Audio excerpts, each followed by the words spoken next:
యోహాను సువార్త 9వ అధ్యాయము మొదటి నుంచి చదువుకుందాం. ఆయన మార్గమున పోవుచుండగా పుట్టుగ్రుడ్డి అయిన ఒక మనుష్యుడు కనబడెను. ఆయన శిష్యులు, బోధకుడా, వీడు గ్రుడ్డివాడై పుట్టుటకు ఎవడు పాపము చేసెను? వీడా, వీని కన్నవారా అని ఆయనను అడుగగా, యేసు, వీడైనను వీని కన్నవారైనను పాపము చేయలేదు గాని దేవుని క్రియలు వీని యందు ప్రత్యక్షపరచబడుటకే వీడు గ్రుడ్డివాడుగా పుట్టెను. ప్రతి వ్యాధి, ప్రతి బాధ, ప్రతి వేదన దానికి ఒక కారణం ఉంటుంది. న్యాచురల్గానే చూసుకుంటే మీకు తెలిసిపోతుంది, ఓకే ఇది చేయడం వల్ల ఈ వ్యాధి వస్తుంది. ఇప్పుడు శుభ్రంగా ఉంచకపోవడం అనేటువంటిది మనుషుల పొరపాటు. సరైన ఆహారము తినలేదు కాబట్టి ఇది వచ్చింది. త్రాగుడు ఎక్కువైంది కాబట్టి ఇది వచ్చింది. ఈ తప్పు చేశారు కాబట్టి ఇది వచ్చింది. ఇలాగా కొంతవరకు అది కరెక్ట్ చేసుకున్న వారికి చేసుకున్నంత అనే టైప్లో మనము చేసినటువంటి పొరపాట్లు అవి వాటి విషయమై కొన్ని ఇబ్బందులు వస్తాయి. మరి ఒక రకంగా చెప్పాలంటే యెహోవాను దేవుడిగా గల జనులు ధన్యులు. పెద్దానికి ఒక కారణం ఉంటుంది. There are some reasons, there are some stuff. అయితే ఇక్కడ దేవుడు ఏమంటున్నాడు, కరెక్టే, ఎవరో ఒకరు పాపం చేసి ఉండొచ్చు, వీడికి కన్నవాడైనా లేకపోతే వీడైనా చేసి ఉండొచ్చు. అయితే నిశ్చయముగా ఆయన మన రోగములను భరించాడు. మరి రోగాలు భరించాలంటే రోగానికి కారణమైనటువంటి దేన్ని భరించాలా? పాపాన్ని భరించాలా. Sin brought sickness. సో ఆయన రోగాలు భరించాడంటే నిశ్చయముగా ఆయన మన పాపములు భరించాడు. He has taken our sicknesses. Surely not only our infirmities, he has taken our iniquities. Iniquity అంటే ఏంటో తెలుసా? బలహీనత. ఒకవేళ అతను ఆ బలహీనతను జయిస్తే చాలా కొత్త స్థాయిలో ఈ భూమిలో పనిచేస్తాడు, కొత్త స్థాయిలో పరలోకానికి వెళ్తాడు. He will enter in to heaven and a new place will be in heaven. హెవెన్లో చాలా ర్యాంక్స్ ఉంటాయి. ఈ భూమి మీద ఒక 20-30 ర్యాంక్స్ ఉంటాయేమో, కానీ పరలోకంలో కొన్ని లక్షల ర్యాంకులు ఉంటాయి. అన్నిటికంటే ఆ భూమి మీద గొప్పదేంటో తెలుసా? మృతులను లేపడం గొప్పదే, అద్భుతాలు చేయడం గొప్పదే, పెద్ద పెద్ద కార్యాలు చేయడం గొప్పదే. కానీ ఒక వ్యక్తి యేసుని అంగీకరించడం అనేది చాలా పెద్ద miracle. That's the greatest thing that man can do. Yesu గురించి అవతల వాళ్ళకి చెప్దామనే వాళ్ళు చాలా తక్కువ. మనము చూడని లోకమే నిజము చూసే లోకము కంటే. The unseen world is more real than the seen world. Now అయితే దేవుడు ఏమంటున్నాడు ఇక్కడ, దేవుని క్రియలు వీని యందు ప్రత్యక్షపరచుటకే వీడు గ్రుడ్డివాడుగా పుట్టాను. అంటే దేవుడికి తెలుసు, ఈ భూమి మీద పుడుతున్నప్పుడు తల్లిదండ్రులు పాపాలు చేస్తారు. ఎవరో చేసిన పాపాలకి ఎవరో అనుభవిస్తారు. 2 ఫ్యాక్షన్లు, 2 గ్రూపులు కొట్టుకుంటే 100 మంది అలా ఇబ్బంది పడతారు. 2 రాష్ట్రాలు కొట్టుకుంటే అలా ఇబ్బంది పడతారు. 2 దేశాలు కొట్టుకుంటే కొన్ని లక్షల మంది తల్లిదండ్రులు లేని వాళ్ళు అవుతారు, పిల్లలు లేని వాళ్ళు అయిపోతారు, పెద్దవరాళ్ళు అవుతారు. So the intensity is how many people are fighting with each other. ఒక మనిషి చేసే పాపం యొక్క పరిమాణం చిన్నదైనా పెద్దదైనా నీ క్యాడర్ని బట్టి కూడా. So it's very dangerous. అయితే ఇప్పుడు ఇక్కడ దేవుడు ఏమంటున్నాడు, ఏం చేసినా ఇవన్నిటిని, ఈ పాపాలన్నిటిని కూడా ఆయన భరించాడంట. ఈ పాపాలని భరించాడు కాబట్టి ఆయన ఏమంటున్నాడు, ఈ రోగాల్ని కూడా నేను భరించేశాను కాబట్టి ఎవరికైనా ఏదైనా వ్యాధి గనక ఉందా, నా క్రియలు వారిలో ప్రత్యక్షపరచడానికే జగత్ పునాది వేయక మునిపే నేను నా కుమారుణ్ణి వధించాను. I have slayed him before the foundation of the world. మరి దేవుడు పాత పాపాలు మాత్రమే క్షమించాడు. ఇప్పటికీ చాలామంది దాన్ని డైజెస్ట్ చేసుకోలేరు. అందుకనే కొత్తగా ఏమైనా చేస్తే దాని శిక్ష అనుభవిస్తూ ఉంటారు. దేవుడు కనికరిస్తారు, కరెక్ట్, దేవుడు కనికరిస్తాడు. But God has forgiven once for all. మరి అలాగని పాపాన్ని ప్రోత్సహించి తప్పులు చేసేసి మరి స్వస్థపరిచేసుకుంటామా? లేదు లేదు. దేవుడు ఒకసారి ఒక వ్యక్తి స్వస్థపడ్డాడంటే ఒక వ్యాధి నుంచి, దానితో పాటు దేవుణ్ణి లోతుగా తెలుసుకొని నీతిగా ప్రవర్తించి పాపాన్ని జయించే గుణం కూడా పెరుగుతుంది స్వస్థతతో పాటు. Whenever somebody is for given, ఎవరైనా ఒక పాపము నుంచి క్షమాపణ పొందారనుకోండి, ఆ పాపమును చేయకుండా ఉండే సామర్థ్యం పెరుగుతుంది. For గివ్నెస్ increases ability in a person not to commit that sin again. ఒక వ్యక్తిని ఎవరైనా క్షమించారనుకోండి, ఆ వ్యక్తి మళ్ళా ఆ పాపము చేయకుండా ఉండడానికి సామర్థ్యము తగ్గుతుందంట. అందుకే పేతురు అంటాడు, ఎన్నిసార్లు క్షమించాలి ప్రభువా? అప్పుడు ఏమంటాడు, 7 times 7. అంటే నువ్వు ఆ వ్యక్తిని క్షమించే కొలది మనం అనుకుంటాం, వీడికి క్షమించే కొలది వీడు ఎక్కువ తప్పులు చేస్తాడు అని. వాడికి క్షమించే కొలది, ఎస్పెషల్గా నేను సహోదరుల విషయం చెప్తున్నాను, దేవుణ్ణి నిజముగా తెలుసుకొని ముందుకెళ్ళిపోవాలనేటువంటి వారి విషయం చెప్తున్నాను. మనం వారిని క్షమిస్తేనంట వారిలో ఆ తప్పు చేసే సామర్థ్యం తగ్గుతుందంట, చేయకుండా ఉండే యొక్క సామర్థ్యం ఏమవుతుందంట, పెరుగుతుందంట. That's why forgiveness is important. ఆ వ్యక్తికి తప్పు చేసే సామర్థ్యము నెమ్మదిగా తగ్గుతుంది, చేయకుండా ఉండే సామర్థ్యం పెరుగుతుంది.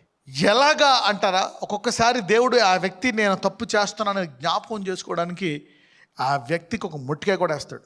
God will even smite that person with the sickness and disease, not to trouble the other person again and again. So what God is telling here, దేవుని క్రియలు వీని యందు ప్రత్యక్షపరచుటకే వీడు గుడ్డివాడుగా పుట్టెను. అంటే if you see a blind man, just heal him. వాని కొరకు ఏం చేయాలంట? If there is any sick, just heal him. These are for those who focus and start doing. ఎందుకంటే మనం బైబిల్లో చూసినట్లయితే యేసు ప్రభు వారు గొప్పగా చేసినటువంటి అద్భుత కార్యాలు ఎక్కువ. ఏంటవి? స్వస్థతలు. He did healings in a very radical way. ఆయన శిష్యులకు కూడా మొదట పిలిచినప్పుడు ఏమిస్తాడు? రోగాలు స్వస్థపరిచే వరం ఇస్తాడా? ప్రవచన వరం ఇస్తాడా? గిఫ్ట్ ఆఫ్ టంగ్స్ ఇస్తాడా? మిరకల్స్ ఇస్తాడా? ప్రీచింగ్ ఇస్తాడా? Word of wisdom, word of knowledge ఇస్తాడా? ఫస్ట్ హీలింగ్ గిఫ్ట్స్ ఇస్తాడా వాళ్ళకి? Healing gifts. See that there are so many gifts. So God himself, Yesu ప్రభు వారు కూడా మొట్టమొదటిగా మీరు చూస్తే ఆయన చేసిన అద్భుతాలన్నింటిలో చూస్తే ఎక్కువ అద్భుతాలు ఏం చూస్తాం మనము? Healings. Those who are passionate, you can have all the gifts, everything is good from the Holy Ghost, but revival and transformation will begin with healing and then miracles, then super natural.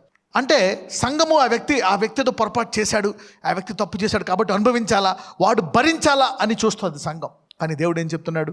నేను వాడు పాపం భరించాను, వాడు నువ్వు క్షమించు. ఎందుకంటే సంఘం వాడు తప్పు చేశాడు కాబట్టి వాడు అనుభవించాలని చూస్తుంది. నువ్వు వాక్యం విశ్వాసంతో బోధించాలంట. దేంతో బోధించాలా? విశ్వాసం. ఎలా బోధించాలంటే లోకరీత్యా నువ్వు లోక మనస్సుతో చూస్తే వాడిని క్షమిస్తే వాడు మళ్ళీ తప్పు చేస్తాడు కాబట్టి వాడిని క్షమించకుండా ఉండవు, వాడి రోగంతో చావడమే బెస్ట్. You heal him.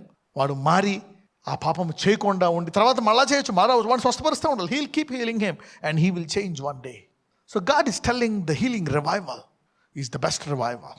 అందుకే అంటాడు దేవుని క్రియలు వీని యందు ప్రత్యక్షపరచబడుటకే వీడు గుడ్డు. అంటే every sick man is an opportunity, every sickness is telling God's work should be manifested. మరి దేవుని క్రియలు బయలుపరిచేటువంటి కృప దేవుడు ఏ డిపార్ట్మెంట్కి ఇచ్చాడు? భూమి మీద చర్చ్కి ఇచ్చాడు.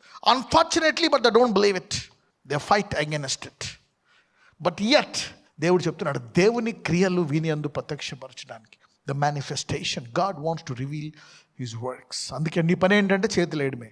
Are you just pray, are you just believe, and God is telling I will bring this kinds of things, miracles and miracles and miracles. ఎవడైనాను వ్యాధి కలుగుని ఎక్కడికి రావాలంట?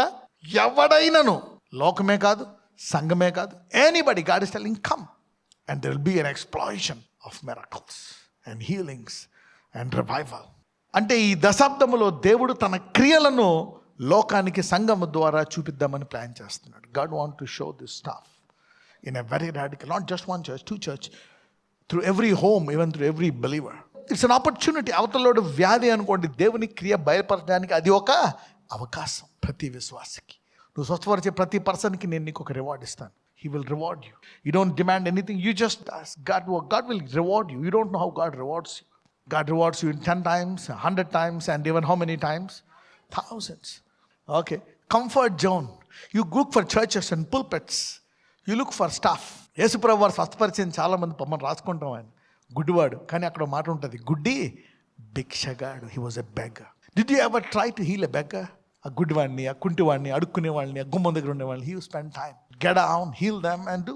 You see that now? Healing is not limited for a pulpit, for a stage. Supernatural believe చేయరు మనోడు, మోసాన్ని believe, but they don't believe such things. But everything, ఎందుకంటే సృష్టికర్త ఆయన క్రియలు బయలుపరచడానికి నువ్వు ఎవరి దగ్గర అడుక్కునే వాడి దగ్గర, రోడ్డు మీద దగ్గర ఎవరి దగ్గర బయలుపరిచావనుకో, దేవుని దగ్గరికి వెళ్ళిన తర్వాత కొంతమంది అంటారు నేను మిమ్మల్ని చూడండి అంటాడంట. ఏంది నువ్వు మమ్మల్ని ఎందుకు చూడవు అంటే ఏమంటాడంట, మీరు నాకు ఆకలేసింది, నాకు అన్నం పెట్టలేదు, నాకు బట్టలు లేవు, నాకు బట్టలు లేదు, నేను రోగునై ఉన్నాను, మీరు నన్ను దర్శించలేదు.